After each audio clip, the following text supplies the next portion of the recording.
Oi, bom dia para você. O Agro Record News está no ar e a gente começa falando de Minas Gerais, que é o maior produtor de café arábica do Brasil. E lá o agricultor conta com a ajuda da inteligência artificial para garantir a qualidade do grão. Até chegar à mesa do consumidor, o café passa por um processo que dura cerca de 2 anos e meio. E nós viemos à fazenda Santo Antônio, que fica em Araguari, para conversar com o Ailton, que conhece cada etapa da produção desse grão, basicamente desde que nasceu. Tem 51 anos que estamos na área da cafeicultura e a gente veio do Paraná para cá no ano de 1987. A história que começou no Paraná chegou no Triângulo Mineiro. O motivo? A altitude de Araguari, que era ideal para o plantio de café. Ao todo, são mais de 120 hectares de plantação organizados em formas de ruas, até mesmo para facilitar na hora da colheita. O grão é plantado em dezembro e cerca de 2 anos e meio depois, a safra já pode ser colhida. O plantio de dezembro sempre é um plantio de café melhor, é para você plantar, porque o período chuvoso, você tem o período chuvoso todo pela sua frente, né? Então, você plantar no início de dezembro seria a data melhor de se fazer o plantio nessa época.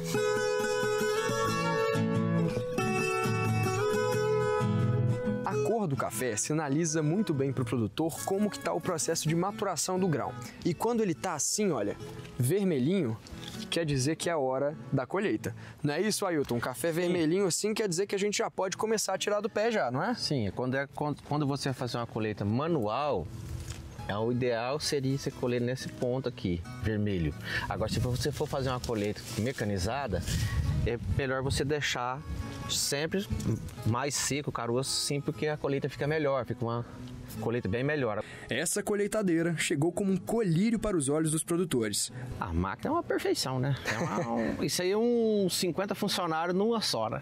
E o que a gente está vendo ali? Por exemplo, eu estou vendo vários estacas ali de ferro, parece. Vareta. Como que ela funciona? As varetas? Vareta de vidro, são fibra de vidro aqui lá. Oh, que bacana. Aquilo é fibra de vidro para não estragar a planta. Você pode olhar ali, ó, assim a planta passa ali por dentro dela, assim, o sistema de vibração dela, vibrando e não estraga a planta, né? E ela é puxada pelo trator e o café cai pela esteira aqui, cai naquele depósito que tem lá. Daquele depósito lá, quando aquele depósito está cheio, você abre esse cano de descarga e o trator acompanha do lado com a carreta e ele faz a descarga nessa carreta lá. Bom, e aqui a gente está pisando em café, né? Andando sobre o café, literalmente. Quanto café! Isso aqui é o que está acontecendo?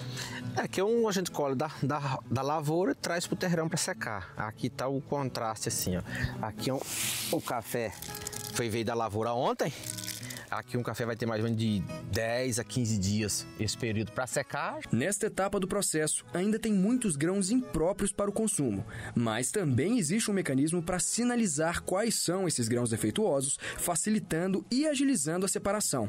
E toda essa tecnologia é nossa, é brasileira. Eu vou separar 100 gramas desse café. Vou estar colocando esse café na moega dela. Aqui na tela eu vou colocar como o nome do produtor. Vou ligar a esteira e vou ligar também o vibrador dela. Ela vai fotografar 100% dos grãos que está passando na esteira. Nas 100 gramas, aproximadamente vai dar de 500 a 700 grãos. Todos esses grãos estão sendo fotografados. E no final dessa análise, dessa rodagem da esteira, ele vai me mostrar o que é defeito e o que não é defeito. A tecnologia é fundamental para a cafeicultura e com as mudanças climáticas que vêm dificultando a produção do café, ela se torna cada vez mais necessária. Para 2025, a safra vai ainda sofrer efeitos das questões climáticas, porque infelizmente o desenvolvimento do grão na árvore, nós ainda não sabemos a renda que ele vai dar quando o produtor colher, processar, rebeneficiar e nós recebemos na cooperativa. Mas até o momento, infelizmente, a expectativa é que não será uma safra tão grande como era o esperado. A expectativa da Conab, a Companhia Nacional de Abastecimento, é que a produção total de café em Minas Gerais deve alcançar 26,9 milhões de sacas de 60 quilos na safra de 2025, uma queda de 7,1% se comparada à safra passada. Às vezes o grão ele não desenvolve tanto lá dentro e fica aquele grão, a gente chama de grão murcho, xoxo, e isso vai afetar na a quantidade de café a ser colhida. A produção de açúcar e de etanol teve queda na primeira quinzena de maio e no acumulado do ano também houve redução na moagem. As usinas da região Centro-Sul processaram 42 milhões e 320 mil toneladas de cana na primeira quinzena de maio. O volume é 6% menor que o processado na safra 2024-2025, quando passou dos 45 milhões de toneladas. No acumulado da safra 2025-2026, até o dia 16 de maio, a moagem atingiu 76 milhões e 710 mil toneladas, ante 96 milhões registrados no mesmo período do ciclo anterior. Os números foram divulgados pela Única, União da Indústria de Cana-de-Açúcar.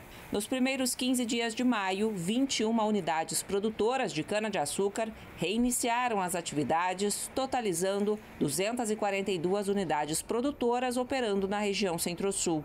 225 unidades com processamento de cana, 10 produzindo etanol de milho e 7 usinas flex. No mesmo período da safra anterior, 248 usinas estavam operando. A produção de cana nos primeiros 15 dias de maio totalizou 2,41 milhões de toneladas, registrando uma queda de 6,8% em relação ao mesmo período da safra anterior. No acumulado do início da safra até 16 de maio, a produção do açúcar atingiu 3,99 milhões de toneladas, contra 5,6 milhões do período anterior, uma queda de mais de 22%. O etanol também teve redução na primeira quinzena de maio. A produção atingiu 1,78 bilhão de litros, um recuo de 8% no hidratado e de quase 17% no anidro. No acumulado do atual ciclo, a fabricação do biocombustível totalizou 3 bilhões e 680 milhões de litros. 14,72% menos etanol hidratado e 17% menos etanol anidro em relação ao ciclo anterior. Começou o vazio sanitário da soja na região 1 do estado de São Paulo. Nas regiões 2 e 3, o período começa nos dias 12 e 15 de junho. O estado de São Paulo, desde o dia 1º de junho, gradativamente não vai poder plantar soja durante um período conhecido como vazio sanitário. Isso vai se repetir em todo o território nacional. Durante esse período, não é permitido a presença de plantas vivas de soja, sejam cultivadas ou voluntárias, as chamadas guachas ou tigueras. É de responsabilidade do produtor a eliminação. A região 1 do estado de São Paulo é a primeira a entrar no vazio, que vai até dia 31 de agosto.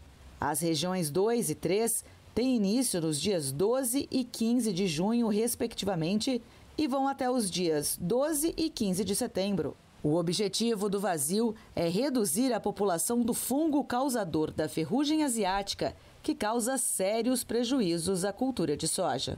O mercado de fertilizantes encerrou 2024 com crescimento de quase 19%. A soja lidera o uso. Os produtores rurais adiaram a decisão de compra de insumos no ano passado, por isso as vendas ficaram estáveis no primeiro semestre de 2024. No entanto, no fechamento do ano, o que se percebeu foi um crescimento expressivo no mercado de fertilizantes especiais. No ano passado, o faturamento do setor atingiu a marca de 26,9 bilhões de reais. Um crescimento de 18,9% em relação ao ano anterior. Os dados são do relatório de inteligência de mercado da Associação Brasileira de Tecnologia em Nutrição Vegetal, a Absolo, na edição 2025 do anuário, divulgado recentemente. É um crescimento bastante robusto, visto aí pelo ano com grandes desafios que nós enfrentamos aí com questões de geopolítica, as questões climáticas. Na última década, cerca de 2,8% do faturamento do setor foi investido em pesquisa, desenvolvimento e inovação. Para o presidente do Conselho, o produtor rural está cada vez mais entendendo a importância dos fertilizantes especiais para uma agricultura mais sustentável e de alta performance. Dentro desse crescimento desse mercado, alguns modos de aplicação se destacaram, que foram os fertilizantes de aplicação via folha, né, com 23% de crescimento. A aplicação para fertilizante via semente foi um crescimento aí de 49%, quase 50%, e fertilização e duplonia, que veio com 35%. Esses são os 3 segmentos que se destacaram um pouco acima da curva do crescimento médio de todo o segmento. Minas Gerais é o maior mercado consumidor do insumo, seguido de São Paulo, Mato Grosso e Goiás. A soja permanece como a principal cultura demandante de fertilizantes especiais. E é um segmento que hoje tem as principais e as mais atuais tecnologias para a agricultura tropical. Se nós temos hoje uma agricultura competitiva e pujante e crescendo como cresce, o ganho de produtividade usando menos solo é graças a essas tecnologias que estão disponíveis hoje. A Confederação Nacional da Agricultura e Pecuária quer que a Comissão Europeia investigue varejistas franceses sobre declarações contra a qualidade da carne do Mercosul. A CNA protocolou em Bruxelas uma petição junto à Comissão Europeia para que o órgão investigue os varejistas franceses, que no final do ano passado deram declarações contra a carne brasileira e pediram boicote aos produtos vindos dos países do Mercosul. Para a CNA, os anúncios feitos pelos franceses levantaram preocupações infundadas sobre a qualidade e a segurança da carne brasileira. O documento afirma que toda a importação feita pela União Europeia cumpre integralmente os padrões europeus de segurança alimentar. Para a CNA, as alegações dos varejistas colocam em risco a reputação dos produtos brasileiros e desencorajam outros varejistas e consumidores a comprarem a carne do Brasil. Você vai conhecer agora uma história que vem da agricultura familiar. O casal vende tudo numa feira e passou agora, inclusive, a investir na produção de queijo. Natural de Colíder, Vivian veio para Sinop na década de 90. Filha de sitiantes, ela nunca deixou a paixão pela produção agrícola de lado e continuou o legado de sua família através da produção familiar e artesanal de alimentos. Eu casei, vim para Sinop e aí a gente teve a oportunidade de voltar para a agricultura familiar. Trabalho com feira, com produção que a gente produz aqui. Eu levo desde hortaliças, verduras, queijo, legume, eu levo uma variedade de produtos para a feira que a gente cultiva e produz aqui. Junto ao marido, Vivian produz queijos e embutidos no seu sítio, além de doce de leite e a ambrosia. Toda semana, o casal viaja até o município de Santa Carmen, onde captam mais de 600 litros de leite semanalmente para a fabricação de centenas de queijos frescos e curados. A gente começou com vários tipos de legumes, fruta, comprava dos vizinhos sitiantes, mas é um giro, uma renda muito baixa. E aí teve a oportunidade para a nossa comunidade de cursos, formações técnicas, né, aperfeiçoamento. Daí a gente abraçou a oportunidade e aprendeu a fazer queijos defumados, a linha de charcutaria, né? Então fez com que a gente agregasse e trabalhasse nós dois, eu e meu esposo, nessa área e se focasse nas feiras, né? Que é o que eu já tinha uma experiência e ele também veio junto comigo para isso. Hoje, toda a renda da família vem da produção cultivada no sítio, especialmente do queijo, que tem um grande diferencial. Mesmo com a extensa produção, eles não abrem mão de um processo fundamental que consiste no cozimento do leite para retirar o máximo da água do queijo, dando mais maciez e consistência ao produto. Os nossos queijos é feito 1 a 1. Se for 50 queijos, vai ser 50 bacias com 10 litros cada e é feito 1 a 1. Eu cozinho na mão 1 a 1, porque para chegar ao final, o sabor, a qualidade é totalmente diferente. Dá um trabalho danado do que você fazer ele mais industrializado, colocar ali num processo e depois só ir espremendo os queijos. Não, a gente faz na mão, 1 a 1, para que depois a qualidade dele é totalmente diferente. Mas, apesar da dedicação e da paixão, Vivian afirma que tem sido difícil manter a atividade na agricultura familiar, especialmente devido à falta de apoio do poder público. A agricultura familiar não é fácil, ela é vista de uma maneira simples. A gente não é industrializado, não é em grande quantidade, é um pouquinho de dedicada. A gente vai se agarrando num projeto, numa cooperativa, naqueles que vê a agricultura familiar e é uma paixão. Apesar de tudo, ela é grata pelo trabalho e diz que não trocaria o que faz hoje por nada. Isso é paixão. A gripe aviária no Rio Grande do Sul levou produtores de São José do Rio Preto a intensificarem as medidas sanitárias para a prevenção. As medidas sanitárias antes de entrar neste aviário são rígidas. Agora, ainda mais após a confirmação do primeiro caso de gripe aviária em uma granja no Rio Grande do Sul. A granja no estado gaúcho era de postura comercial, ou seja, dedicada à produção de ovos e não à criação de aves para corte. Neste criatório em Tanabi, o acesso de profissionais terceirizados está mais restrito. Quando feita, na verdade, essa manutenção, a gente procura sempre fazer nos vazios sanitários, mas só quando ocorre alguma realmente imprevisto, que não tem jeito, aí sim a gente tem que colocar esse pessoal aqui, ou uma pessoa, no máximo 2, para poder fazer essas manutenções aqui, mas sempre com toda a segurança. O uso de roupas descartáveis, como essa que eu estou usando, é uma das principais medidas de biossegurança na entrada dos aviários. A proteção começa aqui, para impedir que o vírus entre em contato com as aves. Esses protocolos já são muito exigidos pelos frigoríficos em geral, né? Então, na verdade, a gente só está apenas fazendo um reforço, né, para que não ocorra. O estado de São Paulo registrou em 2023 53 focos de gripe aviária, todos em aves silvestres, com maior concentração no litoral. Em 2024, foi confirmado um novo foco em ave silvestre. Neste ano, até o mês de maio, não houve registro da doença, apesar de 37 notificações de suspeitas e mais de 1.200 ações de vigilância ativa. Segundo as autoridades sanitárias, todas as amostras coletadas neste ano tiveram resultado negativo para o vírus H5N1, mantendo o estado livre de gripe aviária em plantéis comerciais. Hoje, no Brasil, nós temos apenas 2 focos abertos, que são de Sapucaia do Sul e de Montenegro. Nesta outra granja, nossa gravação foi permitida apenas na parte externa.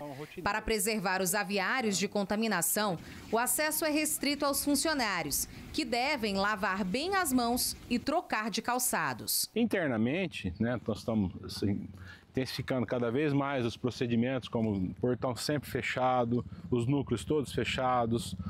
Eu comprei novos sapatos ainda para os funcionários. Ele sai da casa dele com chinelo, vai até o núcleo. Do núcleo ele põe um sapato, até ele chegar na porta do aviário. A hora que ele chega na porta do aviário, é outro sapato, que aí ele vai entrar dentro do aviário. A confirmação do surto levou à suspensão de importações de carne de frango brasileira por diversos países, incluindo China, Japão, Arábia Saudita e também pela União Europeia, afetando significativamente o setor avícola nacional. Mas, na região noroeste, as vendas foram mantidas e a economia ainda não foi afetada. Ainda não. A gente tem informação que os frigoríficos, a maioria dos frigoríficos no Brasil, tem estoque, capacidade de armazenamento para 7 dias, né?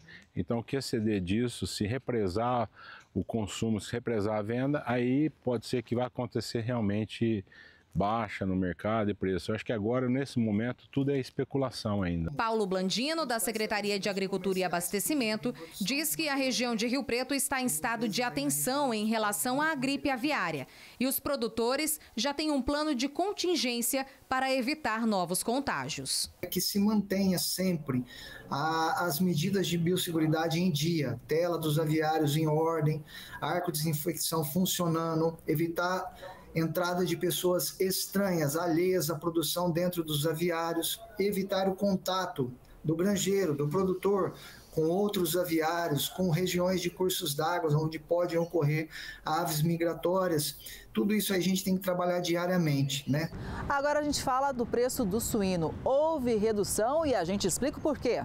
Na maior parte das regiões acompanhadas pelo CPEA, depois de um período de estabilidade, os valores do suíno vivo caíram nos últimos dias. O movimento é típico de final de mês, quando a demanda diminui. Colaboradores do centro de pesquisa indicam ainda que o mercado spot de suíno vivo segue atento aos desdobramentos da confirmação do caso de gripe aviária em granja comercial no Brasil. O atacado da carne segue o movimento do animal vivo com oscilações de queda. O Conselho Monetário Nacional aprovou a prorrogação para o pagamento das dívidas dos produtores gaúchos. As instituições financeiras foram autorizadas a prorrogar as dívidas bancárias dos produtores rurais gaúchos por até 3 anos, devido aos prejuízos causados pela estiagem que atingiu cidades do Rio Grande do Sul no início deste ano. Este prazo atende às renegociações das operações de crédito rural de custeio contratado ao amparo do Pronamp. Já as parcelas de investimento com vencimentos em 2025 podem ser prorrogadas para até 1 ano após o vencimento contratual. Para que isso aconteça, os produtores precisam comprovar a perda da produção e a incapacidade de pagamento nos prazos contratuais. Também foi aberta uma linha de crédito para capital de giro das cooperativas gaúchas, com limite de R$ 120 milhões para cada uma, com taxa de juros de 8% para as vinculadas ao Pronaf e 10% para as demais. O prazo vai ser de 2 anos de carência e 10 anos para a amortização. A maior oferta de laranja no mercado tem derrubado o preço da fruta. Semana passada, a média de preço da pera in natura na árvore ficou em R$ 74,68 a caixa de 40 quilos, uma redução de 3,42% em relação ao período anterior. Para as variedades precoces, a Westin foi comercializada à média de R$ 71,05 a caixa e a Hemlin a R$ 69,68, recuo de 8,4% e 7,11%, respectivamente. Também na parcial da semana passada, a caixa de 27 quilos da lima ácida Tahiti registrou média de R$ 26,34, desvalorização de 0,36% frente ao período anterior. Estudo do CPEA apontou também que algumas indústrias pararam de moer a fruta nas últimas semanas, o que tem reforçado o recuo dos preços no mercado de mesa. Já os preços do algodão seguem com pequenas variações aqui no mercado interno. Desde meados de abril, o preço do algodão em pluma segue operando com uma variação muito pequena. O indicador CPEA aponta que o valor para o pagamento em 8 dias oscila entre R$ 4,30 e R$ 4,40 a libra peso. O centro de pesquisa afirma que a oferta restrita devido à entre-safra no país sustenta os valores.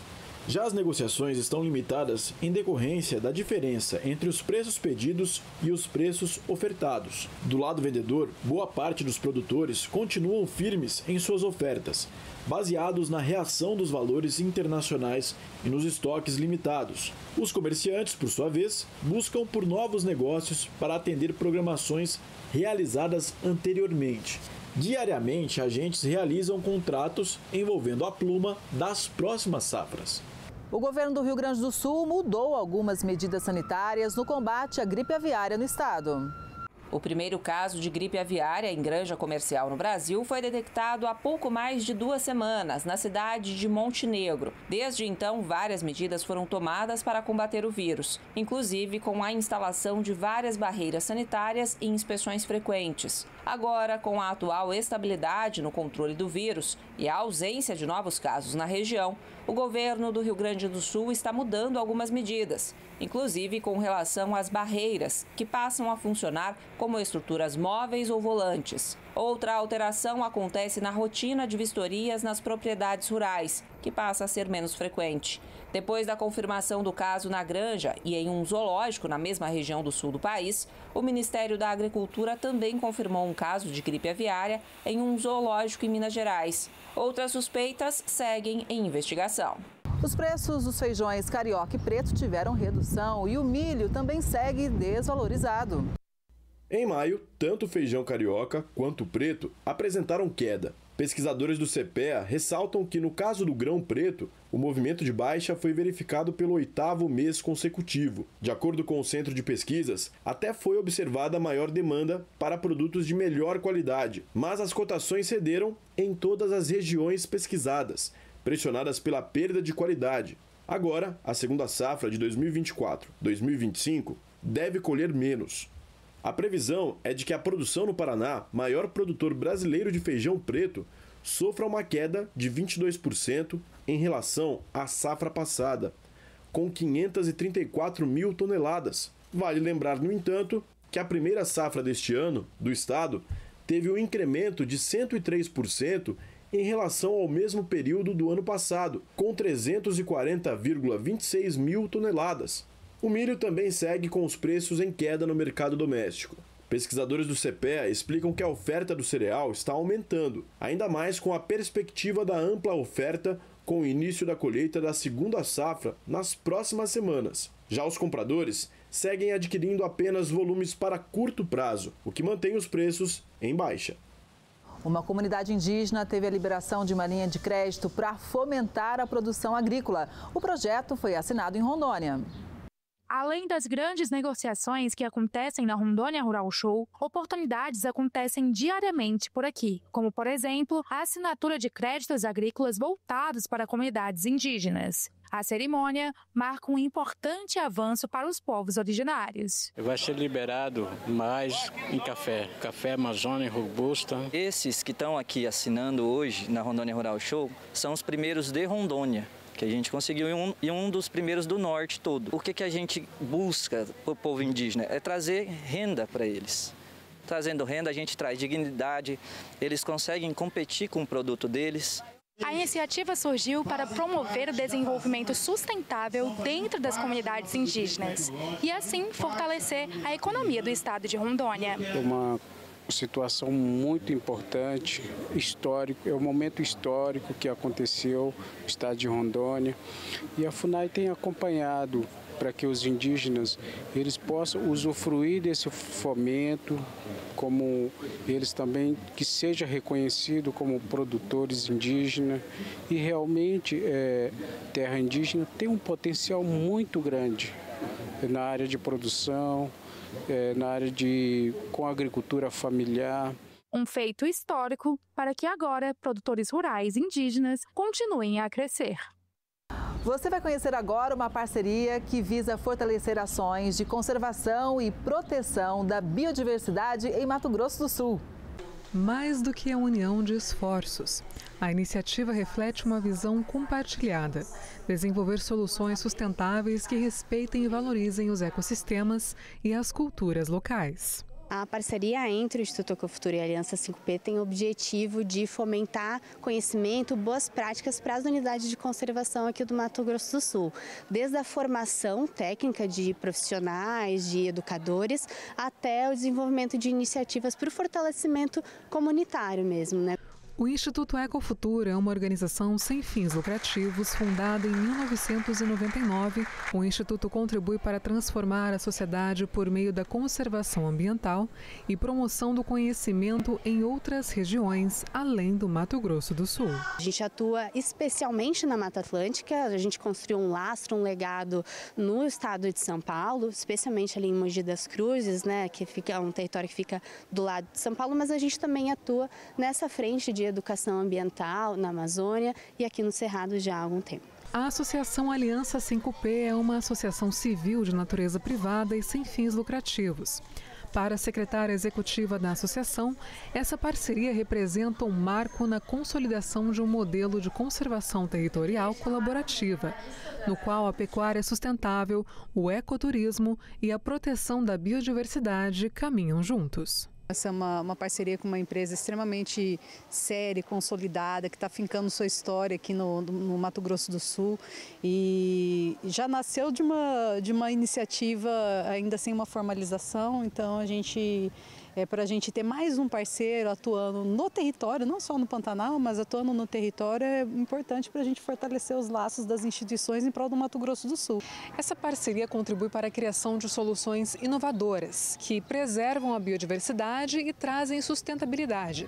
Ela também contribui para a preservação de uma cultura de cuidado com o meio ambiente, o que é importante para a qualidade de vida de gerações futuras. Com a expertise que o Instituto Ecofuturo tem na gestão de unidades de conservação, a gente tem muito a aprender. Essa somatória desse esforço, né, e trazendo esse know-how que eles têm, só tem a ajudar, né? Dentro da Associação Aliança 5P, nós temos 3 RPPNs, né? Então, 3 reservas do patrimônio particular, né, da natureza, né? Então, e trazer também para os parceiros como o governo do estado do Mato Grosso do Sul é fundamental. Os cafés solúveis do Brasil vão ter selos de qualidade. Serão 3 categorias.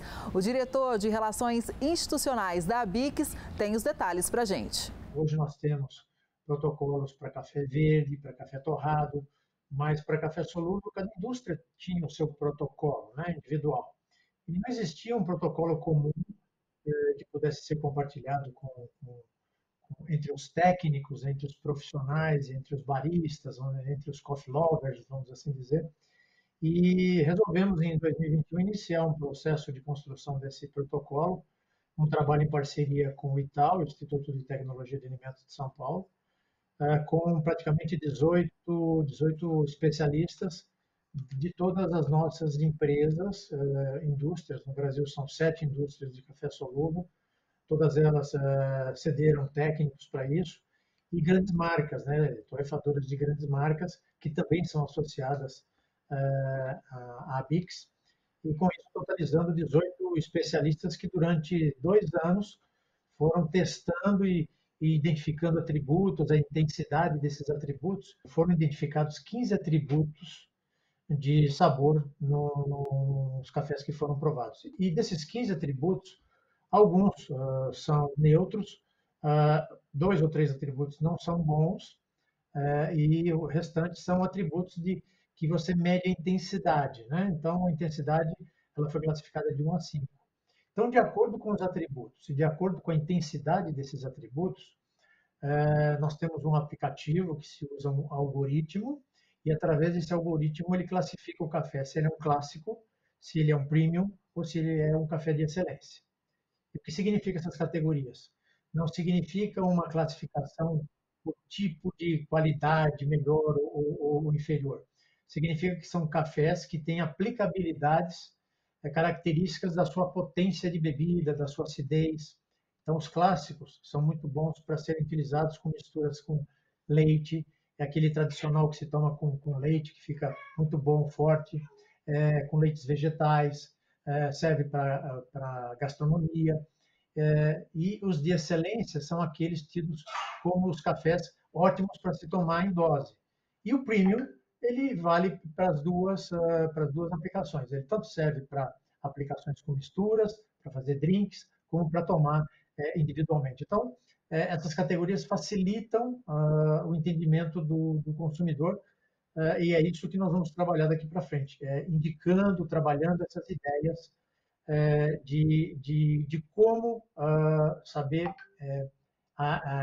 provar, degustar um café solúvel, porque café solúvel não é tudo igual, né? Cada um tem a sua característica. De alguns anos para cá, eu diria que de 2015, 2016, as grandes marcas mundiais, as grandes indústrias, começaram a melhorar a qualidade, né? Porque é bom comentar que o café solúvel, em média, ele utiliza 80% de cafés conilons e robustas e 20% de arábica.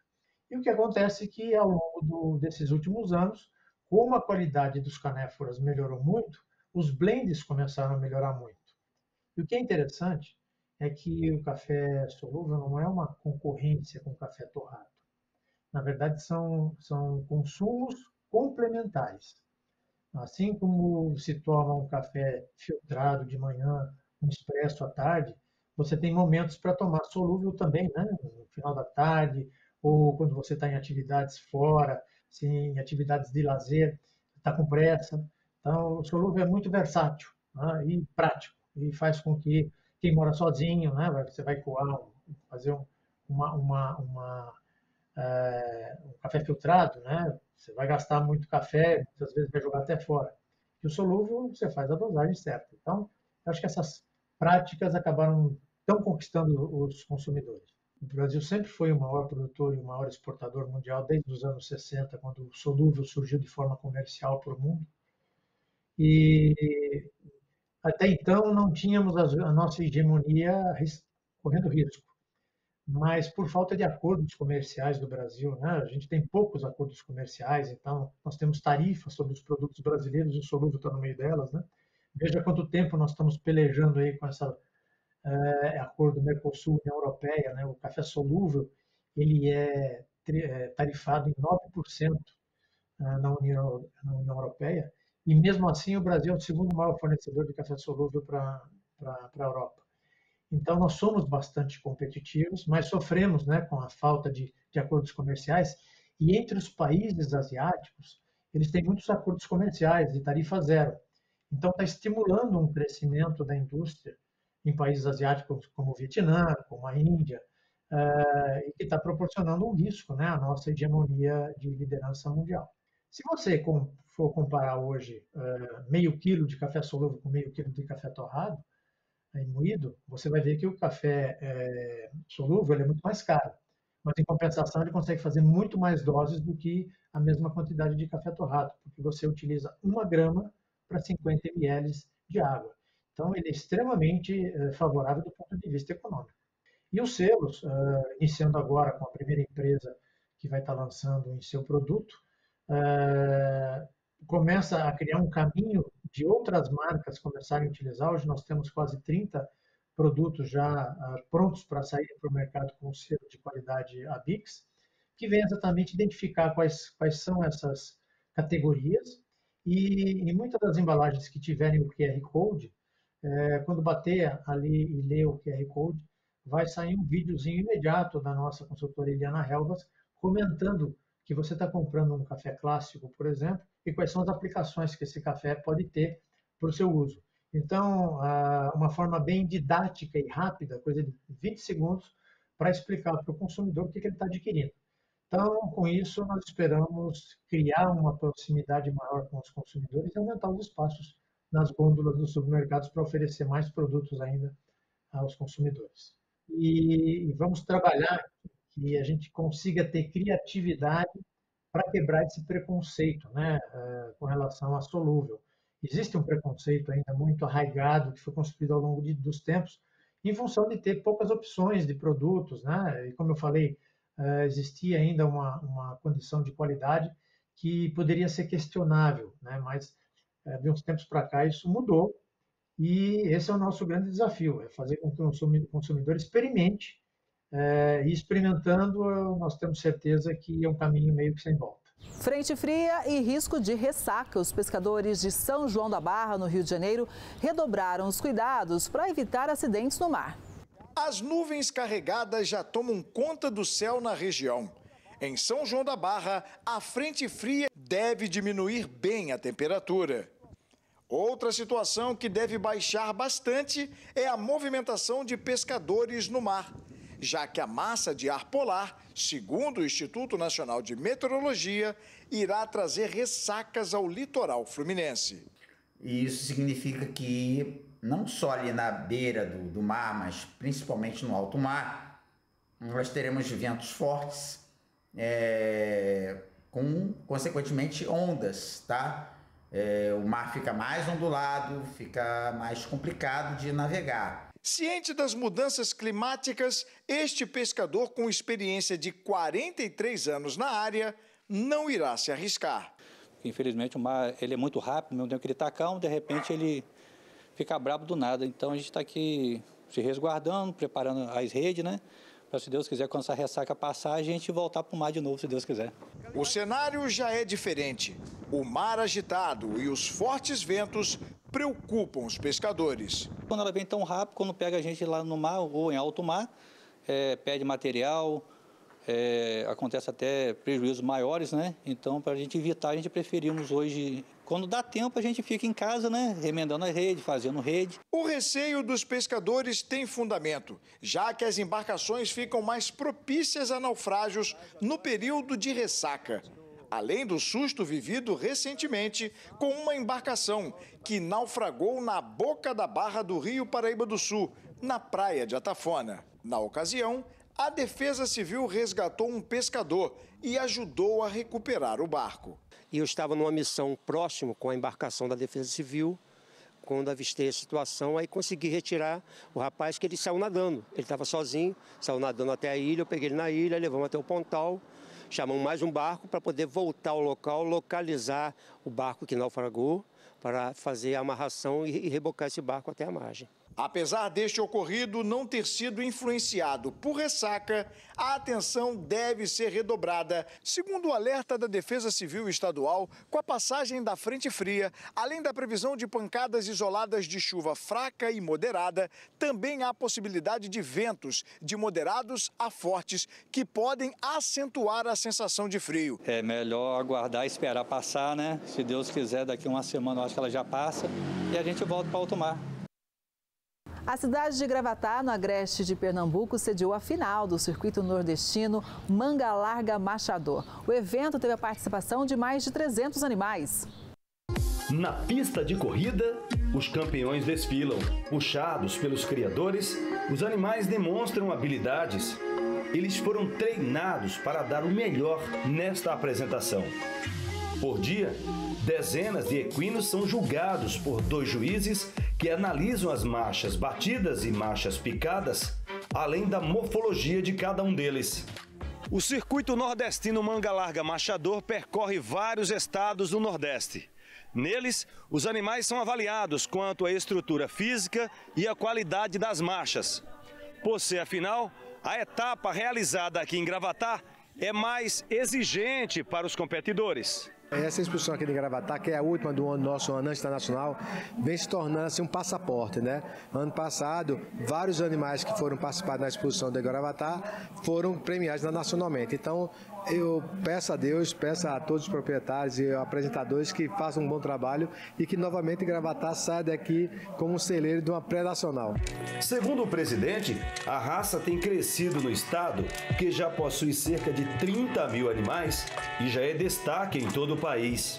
Pernambuco, talvez pela sua extensão, esteja com a parte de marcha de cavalo da raça Manga Larga Machador nessa crescente. Então são números bem altos, né, para o que foi no passado. E está melhor a disputa hoje, categorias com 12, 14 animais. No passado era com 4, com 5 animais. Eventos como este vêm consolidando o município de Gravatá como um destaque na descoberta de grandes campeões.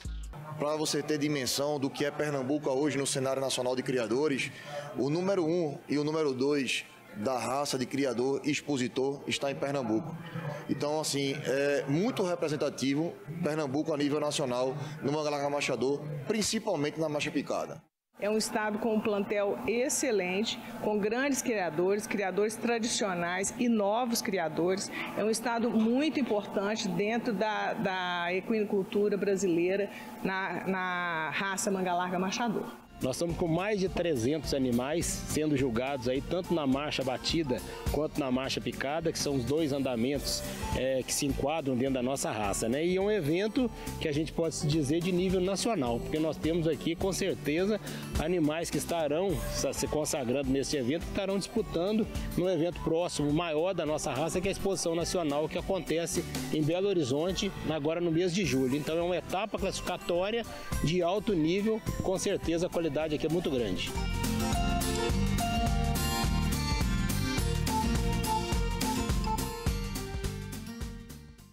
Um negócio que começou com 50 litros de leite, hoje é destaque em Rondônia.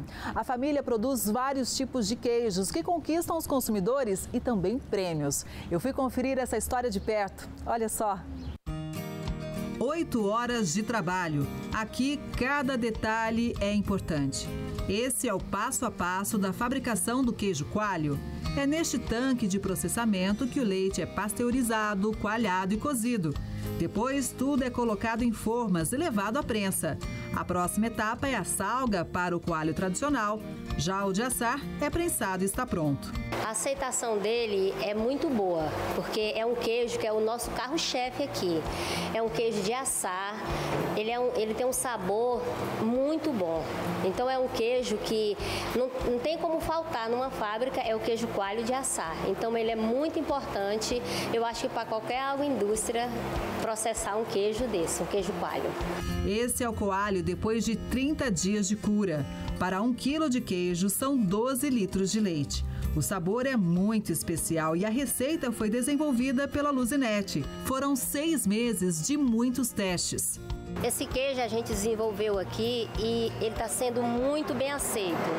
É um queijo feito com muita dedicação e ele é muito saboroso, esse coalho. Fui testando, fui desenvolvendo o fermento até a gente chegar nesse patamar aqui dele. E aí ficou esse produto maravilhoso que com 30 dias pode ser consumido. É um coalho curado, muito bom. Consumido de várias formas, né? Com geleia, com vinho. Com geleia, com doce de leite, ele é maravilhoso. Com goiabada, com tudo que você, ao seu gosto. Olha, o queijo coalho curado é realmente sensacional, mas o grande premiado por aqui é esse provolone tricampeão do concurso estadual com queijo realizado na Rondônia Rural Show Internacional. Esse prêmio tem uma importância muito grande, principalmente na divulgação do nosso produto, do nosso ponto, da nossa agroindústria. Porque através das 3 premiações estaduais que a gente ganhou no concurso com queijo aqui, muito mais gente conheceu, muito mais gente veio buscar este produto e conhecer os demais. Ou seja, promoveu uma divulgação gigantesca aqui no estado. Mas como faz para ganhar tanto título assim, hein? Esse sucesso, na realidade, é um conjunto entre família, queijeiro, que hoje a gente não pode nem chamar mais de queijeiro, que já tem uma jornada de mais de 15 anos junto com a gente. Então, é um ajuste de receita que vem ano após ano melhorando e tem aquele segredinho lá no final que a gente não pode revelar, que dá o tchan nesse queijo aqui. Então, fica guardado.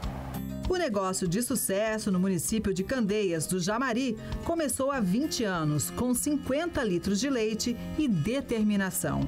Hoje são 11 produtos e a tendência é de crescimento. Tem alguns anos que a gente vem batalhando, estruturando, aplicando tecnologia, a gente vem criando novos produtos para entregar mais qualidade, mais sabor, mais compromisso com o cliente para vir buscar esse produto. Então tem muito investimento em pessoas, em queijeiros, né, conhecimento sobre a área para poder tornar um produto de qualidade, tornar um produto campeão estadual aqui. E se quiser provar, agora é a hora. Tem uma lojinha onde é possível conferir a reação de cada cliente. É muito gratificante ver o cliente satisfeito. Ele degusta o queijo e já dá aquele sorriso, aquele que delícia de queijo. Isso é excepcional. Lucas mora no município de Jaru e fez questão de garantir os queijos ao passar por aqui. Comprou logo 5 peças. A gente sempre leva para nós e para nossa família o que é de melhor, né? Então a gente sempre passa aqui e garante o queijinho aqui, que a qualidade é impecável.